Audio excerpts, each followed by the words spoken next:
नमस्कार मित्रों। आज हम हमारे इस वीडियो के माध्यम से जानेंगे कि सनातन धर्म की परिभाषा क्या है, सनातन धर्म के कौन-कौन से लक्षण हैं, धर्म और रिलीजन में क्या अंतर है, क्या धर्म और रिलीजन एक ही है।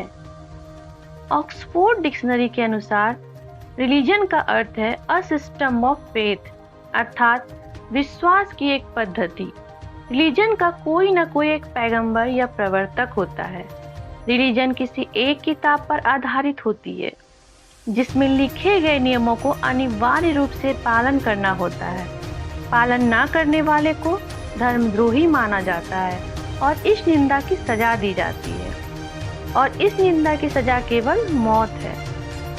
परंतु सनातन धर्म एक सार्वभौमिक विचार है।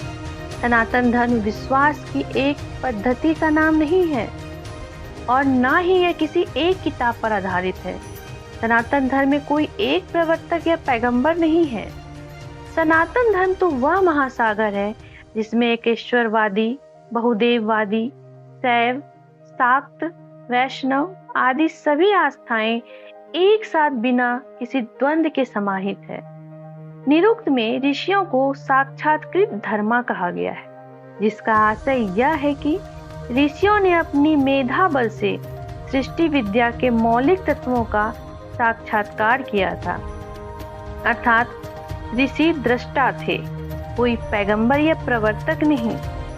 वैदिक ऋचाओं में उक्त साक्षात्कार ही मंत्रों के रूप में आए हैं। इसी कारण वेदों को अपौरुषेय भी कहा जाता है। सनातन धर्म किसी एक किताब पर आधारित नहीं है। यहाँ बहुत सारे किताब और विचार हैं जो जीवात्मा को परब्रह्म की ओर अग्रसर कर मोक्ष का मार्ग दिखलाते हैं।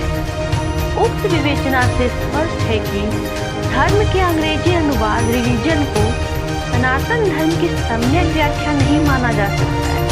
सनातन धर्म, सनातन का अर्थ होता है नित्य, अर्थात जो पहले भी था, अभी भी है और बाद में भी रहेगा। दूसरे शब्दों में हम कह सकते हैं सनातन धर्म एक ऐसा सार्वभौमिक विचार है जिसका ना आदि है ना अंत। वैशेषिक दर्शन में धर्म की परिभाषा इस प्रकार की गई है: यतो अभ्युदय निश्रेयस सिद्धि सधर्मा, अर्थात जिससे इस लोक और परलोक में उन्नति तथा अंत में परम कल्याण रूपी मोक्ष की प्राप्ति हो, वह धर्म है। योग दर्शन के भाष्य में महर्षि वेद व्यास जी ने लिखा है, योग्यतावच्छिन्ना धर्मिणः शक्तिरेव धर्मः, अर्थात धर्म की योग्यता युक्त शक्ति ही धर्म है। पदार्थ में जिस शक्ति एवं योग्यता के ना रहने से उसकी सत्ता नहीं रहती, वह शक्ति ही धर्म कही जाती है। जैसे अग्नि की उष्णता एवं जल की तरलता। अग्नि में उष्णता ना हो तो उसमें कौन सी शक्ति रह जाएगी। वस्तुतः धर्म का अर्थ ही है जो धारण करे, अथवा जिसके द्वारा यह विश्व धारण किया जा सके। महाभारत के वन पर्व में धर्म की व्यापकता एवं उदारता के विषय में अत्यंत ही सरल शब्दों में कहा गया है कि जो धर्म दूसरे धर्म का बाधक हो वह धर्म नहीं, कुधर्म है। धर्म तो वह है जो किसी दूसरे धर्म का विरोधी ना हो।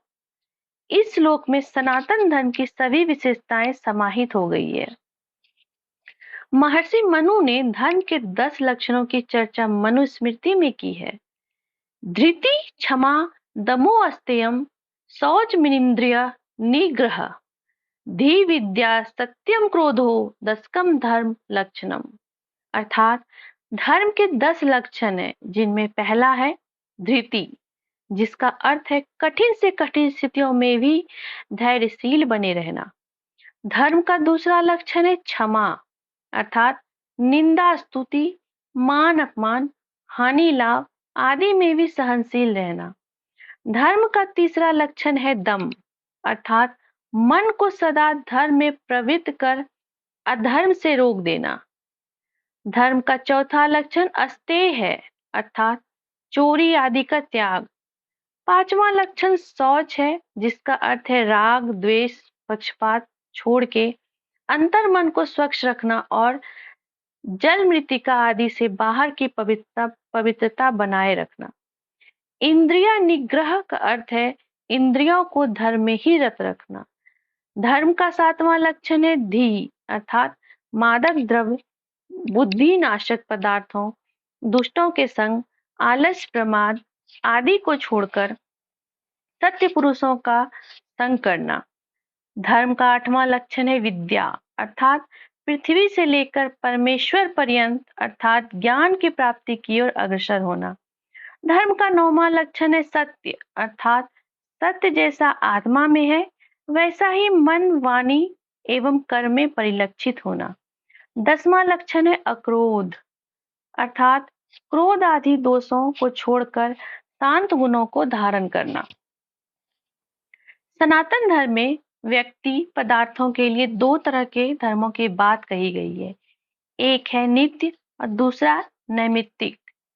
जैसे पानी का स्वभाव है तरलता, किंतु ठंड की अधिकता से वह बर्फ में और गर्म करने से वाष्प में बदल जाता है। सामान्य तापमान पर वही बर्फ या वाष्प तरल में बदल जाता है। यहाँ पानी की तरलता उसका नित्य धर्म है, जबकि पानी का बर्फ या वाष्प बनना उसका नैमित्तिक धर्म है।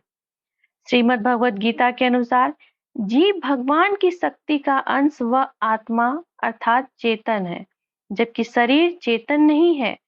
हम प्रतिदिन मेरा हाथ, मेरा मन आदि कहते हैं, ना कि मैं हाथ या मैं शरीर, मैं मन, जो कि सिद्ध करता है कि बोलने वाला शरीर एवं मन से अलग है। सनातन का अर्थ नित्य होता है, परंतु शरीर नाशवान है, अतः शरीर का धर्म नित्य नहीं हो सकता है। जब तक शरीर में चेतन सत्ता अर्थात जीवात्मा रहती है, शरीर व्यक्ति के रूप में स्वीकार किया जाता है। चेतन सत्ता के चले जाने पर मुर्दा शरीर को कोई व्यक्ति नहीं कहता। चेतन सत्ता या जीवात्मा का स्वभाव ही जीव का नित्य धर्म है। शरीर का जो धर्म है, आहार, निद्रा, मैथुन आदि, ये सभी नाशवान शरीर का धर्म होने के कारण अनित्य अर्थात नैमित्तिक धर्म है। जीवात्मा भगवान की शक्ति का अंश है। शक्ति हमेशा शक्तिमान के अधीन रहती है एवं उसकी सेवा करती है। इसीलिए भगवान की सेवा ही जीवात्मा का सर्वोच्च धर्म है। यही आत्म धर्म है, भागवत धर्म है, सनातन धर्म है और जीव का स्वाभाविक धर्म है। हमारी वीडियो अच्छी लगी हो इसे सब्सक्राइब जरूर करें और लाइक और शेयर करना ना भूलें। धन्यवाद।